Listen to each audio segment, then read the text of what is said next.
It's the end of the year, the holidays are around the corner, and this means two things. First of all, we have made new Nürburgring sweaters, the traditional ones and also very exclusive merino wool ones. Go to nürburgring.com, enter Misha Christmas 25 code to get additional 10% discounts on all the products, the sweaters, the books, the socks.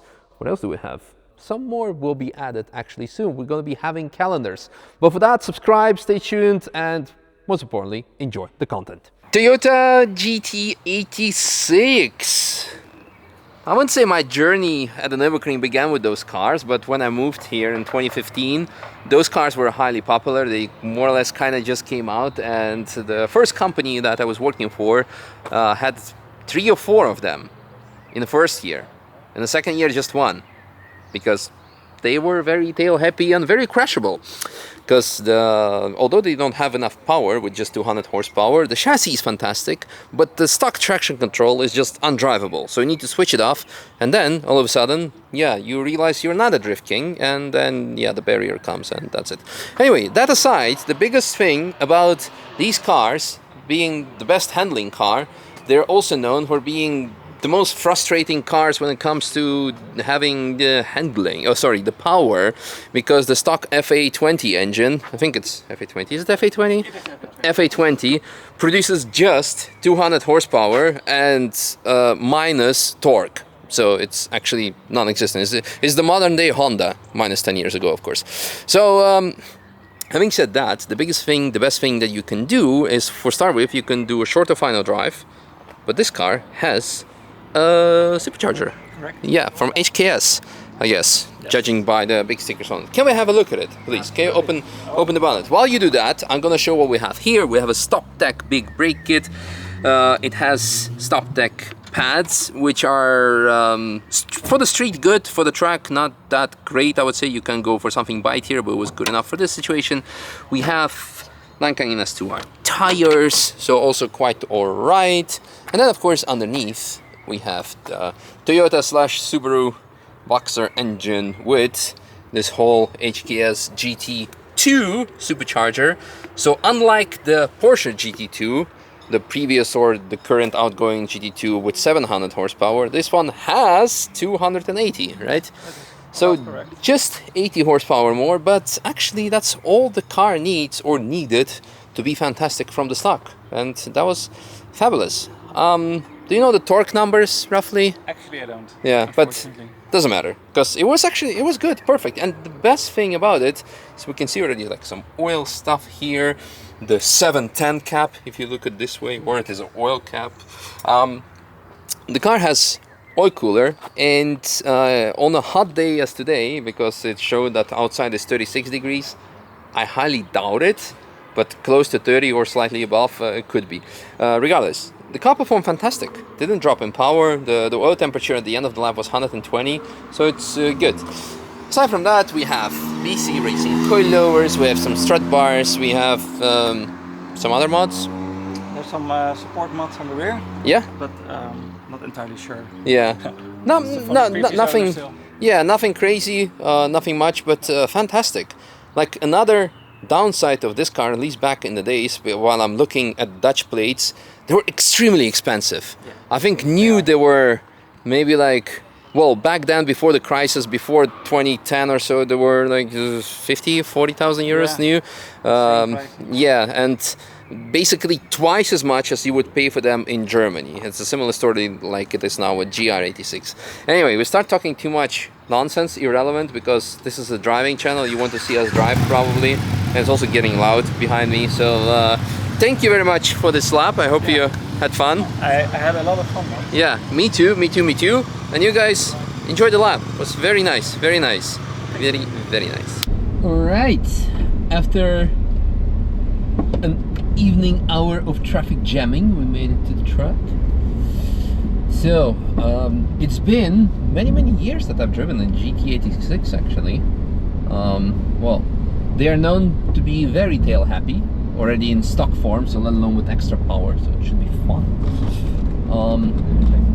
Yeah, TC is off, everything is off, because otherwise it's really undrivable. I know that the stock traction control system of this is like really intrusive.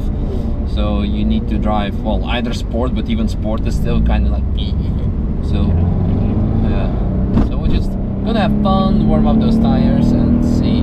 So red line, I guess, just factory like 7-ish. Yeah, 7.5.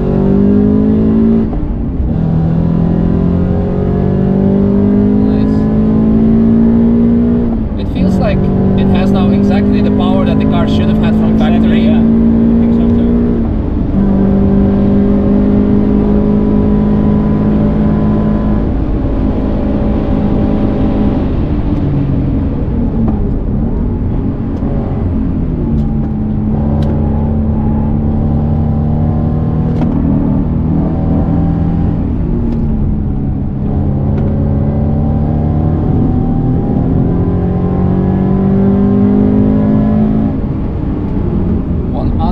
Upgrade you could do to a GT or GR86, a shorter final drive. It makes the car accelerate much better, so you don't have too long of a gearing. This one doesn't have it, but it's still quite good.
So far so good.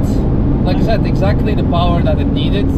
Just 280 horsepower. I mean, just 80 horsepower more. But it's also mostly a bit of extra torque that you would want to have compared to the factory non-existent torque, basically. Yeah.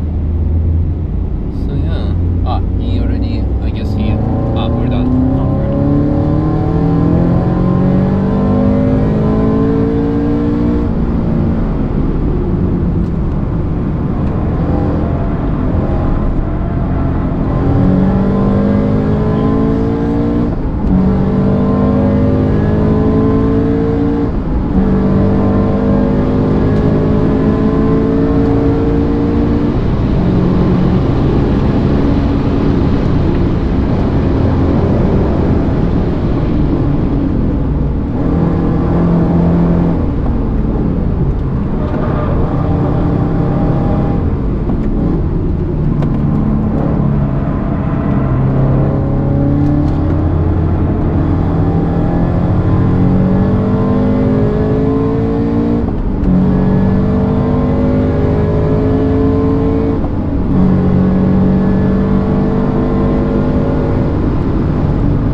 36 degrees outside, and it's just a steep climb, so we don't want to, because you don't have a oil temperature gauge, do you? On the left.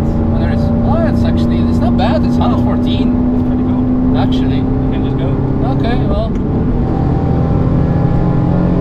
that's nice. I guess you have a oil cooler then. Yeah, absolutely. Oh, good job.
I mean, I said already, horsepower is great, perfect, exactly what you needed. Like, you can always have more, but for this setup, it's good enough.